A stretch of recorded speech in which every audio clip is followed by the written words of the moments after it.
Hello everyone, this is Shivam here and आज की इस वीडियो में हम बात करने वाले हैं बर्थ रिडक्शन को लेके। तो देखिए, हमने कल बर्थ रिडक्शन को लेके बात की थी एंड हमने कल बात की थी कि बर्थ रिडक्शन कोर्स करने के लिए कौन से रिएजेंट एंड कौन से सॉल्वेंट रिस्पॉन्सिबल होते हैं। एंड कल हमने बर्थ रिडक्शन का पहला केस देख लिया था, जिसके अंदर हमने देखा था कि बर्थ रिडक्शन की हेल्प से किस तरीके से एरोमेटिक सब्सट्रेट को हम रिड्यूस करवा सकते हैं।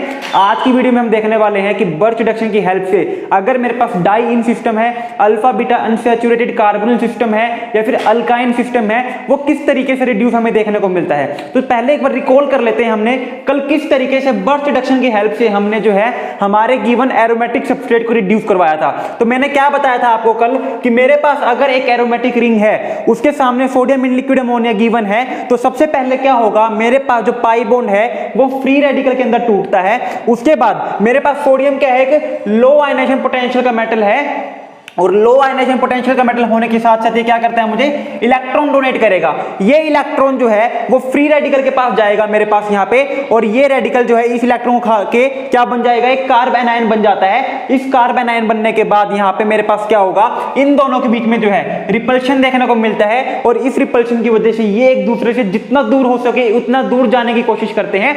तो जितना दूर हो सके उतना दूर जाएंगे तो कौन सी पोजीशन सबसे ज्यादा फेवरेबल होती है, पैरा पोजीशन सबसे ज्यादा फेवरेबल होती है। तो ये दोनों आपस में कैसे आ जाते हैं, पैरा पोजीशन के ऊपर आ जाते हैं, एक दूसरे के एकदम अपोजिट आ जाते हैं। उसके बाद मेरे पास जो सॉल्वेंट होता है वो कौन सा होता है, प्रोटिक सॉल्वेंट हम यूज करते हैं, ताकि मेरे पास जहां पर कार्ब एनायन बना है वो कार्ब एनायन जो है यहां से इस प्रोटिक सॉल्वेंट से हाइड्रोजन एब्स्ट्रैक्ट करके यहां पे अपने साथ उस नेगेटिव चार्ज को खत्म कर सके, उसको स्टेबलाइज कर सके। उसके बाद सेम मैकेनिज्म हमें दोबारा देखने को मिलेगा। मेरे पास दोबारा इसके सामने एक लो आयनाइजेशन पोटेंशियल का मेटल आएगा, दोबारा ये एक कार्ब एनायन बनता है, कार्ब एनायन बनने के बाद दोबारा ये हाइड्रोजन एब्स्ट्रैक्ट कर लेगा, कहां से, एक प्रोटिक सॉल्वेंट से, और मेरे पास जो है यहां पे क्या बन जाते हैं, डबल बॉन्ड बन जाते हैं, 2 डबल बॉन्ड बन जाते हैं 3 डबल बॉन्ड से। उसके बाद हमने बात की थी, मेरे पास यहां पे 2 केसेस बनते हैं एरोमेटिक सिस्टम के अंदर।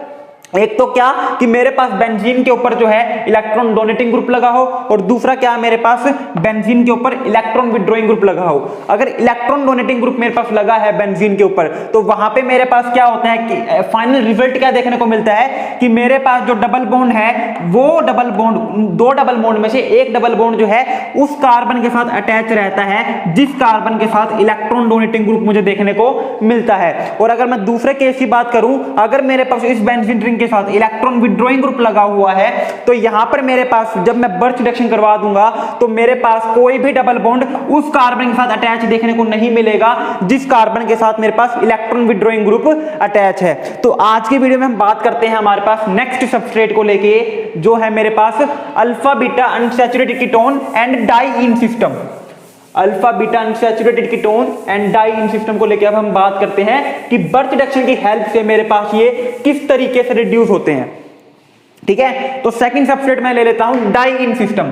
मान लीजिए मेरे पास एक डाई इन सिस्टम है। डाई इन सिस्टम का मतलब क्या है, मेरे पास 2 डबल बॉन्ड प्रेजेंट है और दोनों अपने पास कैसे हैं, हमारे पास कंजुगेशन में प्रेजेंट है। ठीक है, यहां पे मैंने क्या लिया, यहां पे मैंने बर्थ रिडक्शन करवाने के लिए एक रिएजेंट ले लिया, sodium in presence of ethanol. Sodium in presence of ethanol. तो सबसे पहले आपको जो है आपका रिएजेंट पहचान में आना चाहिए कि ये रिएजेंट कौन सा है, एक लो आयनाइजेशन पोटेंशियल का मेटल है जिसके सामने एक प्रोटिक सॉल्वेंट गिवन है। तो ये क्या करवाएगा, मेरे पास बर्थ रिडक्शन करवाएगा। ये क्या करवाएगा, मेरे पास बर्थ रिडक्शन करवाएगा। और बर्थ रिडक्शन में होता क्या है, मेरे पास डबल बॉन्ड जो है वो सबसे पहले किसमें टूटता है, फ्री रेडिकल में टूटता है। तो मान लीजिए मैंने इस डबल बॉन्ड को फ्री रेडिकल में तोड़ दिया, तो फ्री रेडिकल में तोड़ने के बाद मुझे क्या देखने को मिलेगा, मुझे एक रेडिकल यहाँ पे, एक रेडिकल यहां पर। उसके बाद मेरे पास सोडियम आएगा, और सोडियम मुझे क्या दे देगा, सोडियम मुझे जो है इलेक्ट्रॉन प्रोवाइड करेगा। ये इलेक्ट्रॉन जो है इस रेडिकल के पास जाएगा और इसको किस में कन्वर्ट कर देगा, कार्ब एनायन में कन्वर्ट कर देगा। इसको किस में कन्वर्ट कर देगा, कार्ब एनायन में कन्वर्ट कर देगा यहां पर। और यहां पर अब इन दोनों के बीच में क्या है, रिपल्शन। इन दोनों के बीच में क्या है, repulsion. Just like aromatic case, यहां पे ये क्या करना चाहेंगे, एक दूसरे से दूर जाना चाहेंगे। तो वो पोजीशन मेरे पास क्या है, जब ये दोनों एकदम अपोजिट एंड पे पहुंच जाए, ये दोनों जो है एकदम अपोजिट एंड पे पहुंच जाए, वो सबसे दूर पोजीशन है। तो यहां पे मेरे पास रेजोनेंस देखने को मिलेगा, और रेजोनेंस के बारे में मैंने आपको अच्छे से बताया हुआ है। अगर आपने वीडियो नहीं देखी है रेजोनेंस को लेके, तो आप जाके अपनी जीओसी को देख सकते हो, पूरी की पूरी प्लेलिस्ट आपको चैनल के ऊपर अवेलेबल मिल जाएगी। तो ये एक दूसरे से एकदम दूर पॉसिबल हो गए मेरे पास। अब तो यहां पे अब मेरे पास क्या आएगा, प्रोटिक सॉल्वेंट आएगा ताकि इस कार्बन आयन को वो स्टेबलाइज कर सके। और प्रोटिक सॉल्वेंट मेरे पास अब की बार क्या है, इथेनॉल। प्रोटिक सॉल्वेंट मेरे पास क्या है, इथेनॉल है, तो इथेनॉल आएगा मेरे पास और क्या दे देगा इसको हाइड्रोजन प्रोवाइड कर देगा। और यहाँ पे मुझे क्या देखने को मिल जाएगा, एक हाइड्रोजन यहाँ पर है, एक डबल बॉन्ड है, एक रेडिकल है। अब यहाँ पे मेरे पास दोबारा सोडियम आएगा। सोडियम क्या करेगा, दोबारा एक इलेक्ट्रॉन प्रोवाइड करेगा, ये इलेक्ट्रॉन इसके पास जाएगा और इसको कन्वर्ट कर देगा कार्बन आयन के अंदर, इसको कन्वर्ट कर देगा कार्बन आयन के अंदर। और दोबारा मेरे पास क्या आएगा, अब की बार प्रोटिक सॉल्वेंट आएगा, दोबारा मेरे पास प्रोटिक सॉल्वेंट आएगा और ये कार्बन आयन उस प्रोटिक सॉल्वेंट से हाइड्रोजन एक्सट्रैक्ट करके यहाँ पे अपने आप को स्टेबलाइज कर लेगा। और मेरे पास यहाँ पर जो आंसर आता है उसमें मेरे पास क्या देखने को मिला, जो कंजुगेटेड डाई इन सिस्टम था, जो कंजुगेटेड डाई इन सिस्टम था वो एक डबल बॉन्ड के अंदर कन्वर्ट हो गया। जहां पे दो डबल बॉन्ड थे वो एक डबल बॉन्ड के अंदर कन्वर्ट हो गया। और मैं अब आपको बताता हूं, जैसे कि मैंने आपको एरोमेटिक सिस्टम के अंदर ट्रिक बताई थी, किस तरीके से आपको देखना है कि इलेक्ट्रॉन डोनेटिंग ग्रुप प्रेजेंट हो तो कहां डबल बॉन्ड देखने को मिलेंगे, इलेक्ट्रॉन विथड्रॉइंग ग्रुप प्रेजेंट हो तो कहां देखने को मिलेंगे। उसी तरीके से अगर आपके पास एलिफैटिक कंजुगेटेड डाई इन सिस्टम प्रेजेंट है, अगर आपके पास एलिफैटिक कंजुगेटेड डाई इन सिस्टम प्रेजेंट है और आपने उसका बर्च रिडक्शन अगर करवा दिया तो आपके पास जो डबल बॉन्ड है वो कहां देखने को मिलेगा, इन दोनों डबल बॉन्ड के बीच में देखने को मिलेगा, इस और इस डबल बॉन्ड के बीच में देखने को मिलता है। और यहां पे आपके पास इस तरीके से आप जो है किसी भी केस में बर्थ रिडक्शन करवा के अपने आप को क्वेश्चन से मुक्ति दिला सकते हो। ठीक है, सबको समझ में आ रहा है, कोई डाउट अभी तक, कोई डाउट नहीं होना चाहिए। ठीक है, ये मेरे पास थे सेकंड सबस्ट्रेट, इसके अलावा इसमें कोई केस बनता नहीं है। अब बात करते हैं मेरे पास थर्ड सबस्ट्रेट के लिए, जहां पे मेरे पास बर्च रिडक्शन पॉसिबल होता है, और वो है मेरे पास alpha beta unsaturated ketone. Third case की मैं बात करता हूं तो थर्ड केस क्या है मेरे पास, अल्फा बीटा अनसैचुरेटेड कीटोन, यानी कि मेरे पास कीटोन सिस्टम है और उसकी अल्फा और बीटा पोजीशन के ऊपर क्या प्रेजेंट है, कोई डबल बॉन्ड प्रेजेंट है, तभी तो इसको क्या कहा, अल्फा बीटा अनसैचुरेटेड कीटोन। कीटीन नहीं है, कीटीन अलग चीज होती है, कीटोन। ठीक है, यहां पे मेरे पास एग्जांपल ले लेता हूं मैं, यहां पे ये, ठीक है, ये मेरे पास कार्बोनिल कार्बन है, इससे नेक्स्ट कार्बन अल्फा, उससे नेक्स्ट कार्बन बीटा। अल्फा और बीटा पे क्या प्रेजेंट है, अनसैचुरेशन प्रेजेंट है, इसलिए इन सबस्ट्रेट को हम क्या कहते हैं, अल्फा बीटा अनसैचुरेटेड कीटोन। अब देखो, जैसे ही मेरे पास यहाँ पे सोडियम इन लिक्विड अमोनिया आ गया, मान लीजिए मैंने यहाँ पे क्या ले लिया, sodium in presence of liquid ammonia ले लिया, मेरे पास यहाँ पे दोबारा क्या होगा, मेरे पास एक डबल बॉन्ड जो है वो टूटेगा, और एक डबल बॉन्ड किस तरीके से टूटेगा, रेडिकल के में टूटेगा, होमोलिटिक क्लीवेज होगी। तो मान लीजिए मैंने इस डबल बॉन्ड को जो है होमोलिटिक क्लीवेज करवा दी। होमोलिटिक क्लीवेज करवाने के बाद मेरे पास यहाँ पे क्या देखने को मिल जाएगा, एक रेडिकल यहाँ पे, एक रेडिकल यहाँ पे देखने को मुझे मिलेगा। उसके बाद मेरे पास क्या आएगा, सोडियम आएगा, सोडियम इलेक्ट्रॉन प्रोवाइड करेगा, ये इलेक्ट्रॉन इस रेडिकल के पास जाएगा और यहाँ पे क्या बना देगा, कार्बन आयन बना देगा। यहां पे क्या बना देगा, कार्बन आयन बना देगा। अब एक बात मुझे बताओ, यहां पे मेरे पास कार्बन आयन बना है, क्या ये कार्बन आयन स्टेबल है? जी हाँ, ये कार्बन आयन स्टेबल है, और ये नेगेटिव चार्ज और ज्यादा स्टेबल हो सकता है, ये नेगेटिव चार्ज और ज्यादा स्टेबल हो सकता है अगर ये किसी भी तरीके से इस सबस्ट्रेट के अंदर जो सबसे ज्यादा इलेक्ट्रोनेगेटिव एलिमेंट प्रेजेंट है उसके ऊपर देखने को मिल जाए तो मेरे पास सबसे ज्यादा इलेक्ट्रोनेगेटिव एलिमेंट कौन सा प्रेजेंट है, ऑक्सीजन। सबसे ज्यादा इलेक्ट्रोनेगेटिव एलिमेंट कौन सा है, ऑक्सीजन। तो जितना ज्यादा इलेक्ट्रोनेगेटिव एलिमेंट वो नेगेटिव चार्ज को और अच्छे से स्टेबलाइज कर सकता है। तो यहां पे मेरे पास क्या होगा, दोबारा रेजोनेंस देखने को मिलेगा। ठीक है, देखिए आप अल्फा बीटा अनसैचुरेटेड कीटोन को एकदम डाई इन सिस्टम की तरह ट्रीट करो, एकदम डाई इन सिस्टम की तरह ट्रीट करो, भूल जाओ यहां पे कोई ऑक्सीजन प्रेजेंट है, बाकी सारा का सारा मैकेनिज्म सेम है, भूल जाओ यहां पे कोई ऑक्सीजन है, तो आपको पढ़ने में और करने में भी आसानी रहेगी। ठीक है, यहां पे मेरे पास क्या होगा, रेजोनेंस बनेगा। ध्यान से देखना, जब भी मैं रेजोनेंस की बात कर रहा हूं तो मैं डबल हेडेड एरो बना रहा हूं, यहां पे सिंगल हेडेड एरो नहीं बना रहा हूं। क्यों? क्योंकि ये साइन होता है रेजोनेंस का। ऑर्गेनिक के अंदर चीजों को पकड़ो, ठीक है, एक एक चीजों को बारीकी से देखो, तभी आपको ऑर्गेनिक समझ में आएगी। ठीक है, यहां पे मेरे पास ये चीज देखने को मिल जाएगी। अब मेरे पास क्या आएगा, एक सोल्वेंट आएगा, सोल्वेंट से मेरे पास क्या एब्स्ट्रैक्ट हो जाएगा, हाइड्रोजन एब्स्ट्रैक्ट हो जाएगा, क्योंकि सोल्वेंट कैसा है मेरे पास, प्रोटिक सोल्वेंट है। तो यहां पे मेरे पास OH देखने को मिल जाएगा, ये रेडिकल है, यहां पे दोबारा सोडियम देखने को मिलेगा, ये सोडियम इलेक्ट्रॉन प्रोवाइड करेगा, ये इलेक्ट्रॉन इस रेडिकल को किसमें कन्वर्ट कर देगा, ये रेडिकल इस इलेक्ट्रॉन को नेगेटिव चार्ज में कन्वर्ट कर देगा। दोबारा सोल्वेंट आएगा और दोबारा मेरे पास ये नेगेटिव चार्ज जो है इस हाइड्रोजन को ग्रैब कर लेगा। मेरे पास ऑक्सीजन हाइड्रोजन ये देखने को मिल जाएगा। देखो सेम वही केस नहीं है, सेम वही केस नहीं है जो हमने डाइइंग सिस्टम में पढ़ा था। डाइइंग सिस्टम में मैंने आपको क्या बताया था, डबल बॉन्ड जो है बर्थ रिडक्शन के बाद दोनों डबल बॉन्ड के बीच में देखने को मिलेगा। तो एक डबल बॉन्ड यहां पे है, एक डबल बॉन्ड यहां पे है। अगर मैं इसको डाइइंग सिस्टम मान लूं, अगर मैं मान लूं यहां पे कार्बन प्रेजेंट है, तो मैंने क्या कहा था, बर्थ रिडक्शन के बाद डबल बॉन्ड यहां पे देखने को मिलेगा, यहां पे देखने को मिलेगा। ठीक है, तो यहां पर भी तो यही हुआ ना, बर्थ रिडक्शन के बाद डबल बॉन्ड इन दोनों डबल बॉन्ड के बीच में देखने को मिल रहा है। अब देखो सबसे इंपॉर्टेंट बात मैं आपको बताता हूं, शायद आपको पता नहीं है, कीटो इनोल टोटोमेरिज्म के बारे में। कीटो इनोल टोटोमेरिज्म के बारे में, अगर मेरे पास कीटो फॉर्म और इनोल के बीच में टोटोमेरिज्म हो सकता है, तो हमेशा जो है कीटो फॉर्म ज्यादा स्टेबल होती है as compare to enol form. Enol form से क्या मतलब है, देखो इनोल फॉर्म होती है मेरे पास एक इनोल फॉर्म। ठीक है, इनोल फॉर्म से मतलब है इन प्लस ओल, यानी कि एल्कीन, एल्कीन प्लस एल्कोहल। ठीक है, और कीटो फॉर्म से मतलब होते हैं मेरे पास कीटोन। कीटो फॉर्म से मतलब क्या है मेरे पास, कीटोन। मेरे पास इनके बीच में क्या रहता है, टोटोमेरिज्म रहता है। इनके बीच में क्या रहता है मेरे पास, टोटोमेरिज्म रहता है। इनोल फॉर्म जो है वो कीटो फॉर्म में कन्वर्ट हो जाती है, यानी कि in plus alcohol, in plus alcohol. ये देखो ये मेरे पास क्या है, इनोल फॉर्म है।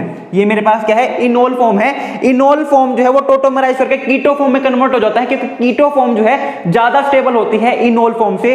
पहली बात तो ये, और दूसरी बात ये कि अगर मेरे पास, मैं चाहता हूं इनोल फॉर्म एग्जिस्ट करे, तो मेरे पास सिर्फ एक ही केस है जहां पे इनोल फॉर्म जो है ज्यादा स्टेबल होती है कीटो फॉर्म से, और वो है एरोमेटिसिटी के केस में। अगर मेरे पास फिनोल बन रहा है, अगर मेरे पास फिनोल बन रहा है, तो यहां पे मेरे पास कोई भी टोटोमेरिज्म देखने को नहीं मिलेगा, ये कीटो फॉर्म में कन्वर्ट नहीं होगी। क्यों, क्योंकि यहां पे देखो ये मेरे पास इनोल फॉर्म है, इन प्लस अल्कोहल फॉर्म है, तो ये भी टोटोमराइज कर जानी चाहिए, लेकिन ये टोटोमराइज क्यों नहीं करती, क्योंकि अगर ये टोटोमराइज कर जाएगी तो यहां पे जो एरोमेटिसिटी है, जो सिद्धांत है ऑर्गेनिक का कि जहां पे एरोमेटिसिटी वो सबसे ज्यादा स्टेबल, वो टूट जाएगा। क्यों, क्योंकि अगर इनको टोटोमेराइज करना होगा तो टोटोमेरिज्म होता कैसे है, ये हाइड्रोजन है, ये यहां पे जाएगा, ये नेगेटिव चार्ज यहां पे जाता है मेरे पास, ये नेगेटिव चार्ज यहां पे जाएगा मेरे पास, और यहां पे डबल बॉन्ड O और यहां पे हाइड्रोजन देखने को मिल जाएगा। ठीक है, ये मेरे पास इनोल फॉर्म से कीटो फॉर्म बन जाती है आफ्टर टोटोमेरिज्म, और जैसे ही मैंने कीटो फॉर्म बना दी, एरोमेटिसिटी मेरे पास लॉस्ट हो गई। तो मेरे पास जो इनोल फॉर्म है वो स्टेबल होती है in case of aromatic system. Enol form मेरे पास एरोमेटिक सिस्टम के केस में स्टेबल होती है। उसके अलावा अगर कोई और स्टेट मेरे पास है तो वहां पे मेरे पास इनोल फॉर्म जो है वो स्टेबल नहीं होती है, और वो किस में कन्वर्ट हो जाती है, कीटो फॉर्म में कन्वर्ट हो जाती है। वो किस में कन्वर्ट हो जाती है, कीटो फॉर्म में कन्वर्ट हो जाती है। तो यहां पे मेरे पास क्या देखने को मिलेगा, इसको दोबारा बना लेते हैं। यहां पे मेरे पास इनोल फॉर्म थी, यहां पे मेरे पास इनोल फॉर्म थी, तो यहां पे होगा क्या, ये यहां पर शिफ्ट होगा और ये यहां पर चला जाएगा। टोटोमेरिज्म यहां पे लिख देना, यहां पे आप टोटोमेरिज्म लिख देना, और यहां पे मेरे को क्या देखने को मिलेगा, यहां पे मुझे डबल बॉन्ड ऑक्सीजन, यहां पे नेगेटिव चार्ज है, और यहां से देखो अब यहां पे मेरे पास क्या आ गया, डबल बॉन्ड OH पॉजिटिव आ गया। तो इस पॉजिटिव चार्ज को खत्म करने के लिए H पॉजिटिव निकलना पड़ेगा। ये नेगेटिव चार्ज इस हाइड्रोजन को अब्स्ट्रैक्ट करता है, और मेरे पास यहां पर जो है ये चीज देखने को मिल जाएगी। यहाँ पे मेरे पास फाइनल जो प्रोडक्ट है इस सबस्ट्रेट से वो ये देखने को मिलता है। यहाँ पे रिएक्शन नहीं रुकती है, ध्यान से देखना, एग्जामिनर आपको ये आंसर भी देगा, ये आंसर भी देगा, और वो देखना चाहता है कि आपको क्या कीटो इनोल टोटोमेरिज्म के बारे में पता है या नहीं पता। तो आपको पता होना चाहिए कि मेरे पास जो कीटो फॉर्म है वो ज्यादा स्टेबल होती है, और मेरे पास कभी भी इनोल फॉर्म एग्जिस्ट नहीं करती। अगर उसको कीटो फॉर्म में कन्वर्ट होने का मौका मिलता है तो वो हो जाता है, accept in case of aromatic system. Aromatic system में मेरे पास कीटो फॉर्म एग्जिस्ट नहीं करेगी, इनोल फॉर्म एग्जिस्ट करेगी, क्योंकि वहां पे मेरे पास वो एरोमेटिसिटी को लॉस्ट करना नहीं चाहती है, वहां पे वो एरोमेटिसिटी को लॉस्ट करना नहीं चाहती है। अब बात करते हैं मेरे पास फोर्थ केस की। अब बात करते हैं फोर्थ केस की, जहां पे मेरे को बर्च रिडक्शन देखने को मिलता है, और जो फोर्थ केस है वो है मेरे पास अल्काइंस। फोर्थ केस मेरे पास क्या है, अल्काइन से केस में मुझे बर्च रिडक्शन देखने को मिलता है। चलो बात करते हैं कैसे। मान लीजिए मेरे पास कार्बन, ट्रिपल बॉन्ड कार्बन है, यहाँ पे CH3 है, यहाँ पे मेरे पास CH3 है। इसके सामने मैंने क्या किया, sodium in presence of liquid ammonia दे दिया। ठीक है, होगा क्या, हमेशा की तरह वही फ्री रेडिकल में टूटेगा ये डबल बॉन्ड। ये ट्रिपल बॉन्ड जो है उनमें से एक डबल बॉन्ड जो है वो फ्री रेडिकल में टूट जाएगा।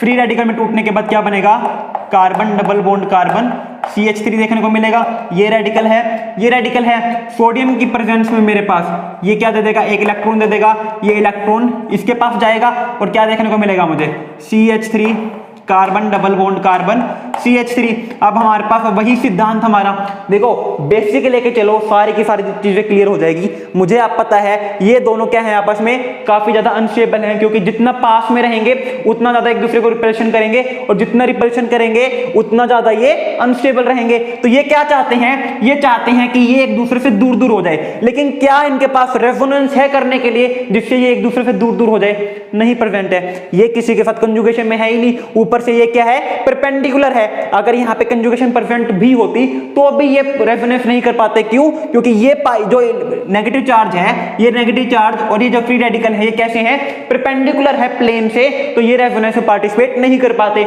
अब आप कहोगे हमें कैसे पता चलेगा, परपेंडिकुलर है प्लेन से, रेजोनेंस नहीं करेंगे।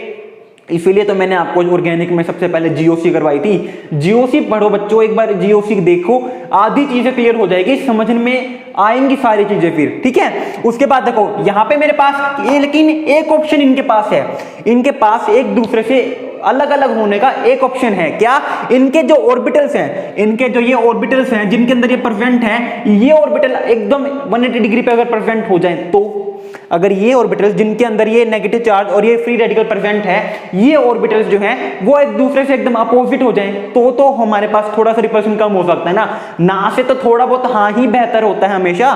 तो यहाँ पे होगा क्या, मेरे पास यहाँ पे थोड़ा सा मेरे पास जो है कुछ इस तरीके का कार्यक्रम देखने को मिलेगा। CH3 इधर चला जाएगा, CH3 इधर चला जाएगा, और मेरे पास नेगेटिव चार्ज और जो ये फ्री रेडिकल है ये एकदम अपोजिट लोब में जाके देखने को मुझे मिल जाएंगे। ये क्या हो जाएंगे, अपोजिट लोब में जाके देखने को मिल जाएंगे। उसके बाद क्या होगा, ये नेगेटिव चार्ज जो है सोलवेंट से क्या एब्स्ट्रैक्ट कर लेगा, हाइड्रोजन एब्स्ट्रैक्ट कर लेगा, और क्या देखने को मिलेगा, कार्बन, CH3 यहाँ पे हाइड्रोजन, यहाँ पे फ्री रेडिकल देखने को मिलेगा। ये मेरे पास सोडियम की प्रेजेंस में क्या होगा, जो फ्री रेडिकल है ये एनायन में कन्वर्ट हो जाएगा, ये किसमें कन्वर्ट हो जाएगा, एनायन में कन्वर्ट हो जाएगा मेरे पास। और एनायन में कन्वर्ट होने के बाद यहाँ पे मुझे क्या देखने को मिलेगा, सॉल्वेंट आएगा, और सॉल्वेंट जो है इसको क्या दे देगा, हाइड्रोजन दे देगा, और मेरे पास आंसर में क्या देखने को मिलेगा, यहाँ पे हाइड्रोजन, यहाँ पे हाइड्रोजन, यहाँ पे CH3 और यहाँ पे CH3। अब मैंने ये इस तरीके से क्यों बनाया है, क्योंकि ये आपके लिए इंपॉर्टेंट है। जब हम अल्काइन का बर्च रिडक्शन करवाते हैं, तो अल्काइन का बर्च रिडक्शन करवाने के बाद मुझे जो अल्कीन देखने को मिलती है, प्रोडक्ट में मुझे जो अल्कीन देखने को मिलती है, वो कैसी अल्कीन होती है, ई अल्कीन होती है। वो कैसी अल्कीन होती है, ई अल्कीन होती है, या फिर आप कह लीजिए ट्रांस अल्कीन मुझे देखने को मिलती है, या फिर आप कह लीजिए ट्रांस अल्कीन मुझे देखने को मिलती है। यहाँ पे आपको दिख रहे हैं जो सेम प्रायोरिटी के ग्रुप हैं वो कैसे हैं, अपोजिट साइड में मुझे देखने को मिल रहे हैं। तो ये अल्कीन कैसी है मेरे पास, ई अल्कीन या फिर ट्रांस अल्कीन है। क्वेश्चन आता है हमारे पास कि बताओ अल्काइन आपको गिवन है, कोई भी बर्च रिडक्शन के लिए आपको रिएजेंट प्रोवाइड कर रखा है, मेरे पास आंसर क्या बनेगा, कभी कुछ कोई भी 4 ऑप्शन होंगे मेरे पास, लेकिन 2 ऑप्शन सेम होंगे, जिसमें एक में सिस बना रखा होगा, एक में ट्रांस बना रखा होगा। तो आपको पता तो होना चाहिए ना, बर्च रिडक्शन से मेरे पास जो अल्कीन बनती है वो कैसी बनती है, ई अल्कीन बनती है, ट्रांस अल्कीन बनती है, सिस अल्कीन या जेड अल्कीन देखने को मुझे नहीं मिलती है। तो ये था कंप्लीट आइडिया, ये था complete concept of birch reduction, जिसके अंदर हमने 4 डिफरेंट सबस्ट्रेट को लेकर बात की है। पहला एरोमेटिक सिस्टम, दूसरा डाइईन सिस्टम, तीसरा alpha beta unsaturated carbonyl compound, और फोर्थ मेरे पास होता है अल्काइन। तो कल की वीडियो में हम बात करने वाले हैं कपलिंग रिएक्शन के बारे में, क्लेमेंजन रिडक्शन के बारे में, एंड कल हमारा रिड्यूसिंग रिएजेंट जो है वो कंप्लीट हो जाएगा। तो उसके बाद हम जंप कर जाएंगे ऑक्सीडाइजिंग रिएजेंट के बारे में। तो कोई भी डाउट हो, कोई भी क्वेरी हो, कमेंट सेक्शन में कमेंट कर सकते हो, इंस्टाग्राम पे मैसेज ड्रॉप आउट कर सकते हो, या फिर टेलीग्राम चैनल के ऊपर जाकर उसको ज्वाइन करके आप अपनी क्वेरी को वहां पे पोस्ट कर सकते हो। तो इनका लिंक आपको डिस्क्रिप्शन बॉक्स में मिल जाएगा। So thank you very much, have a good day.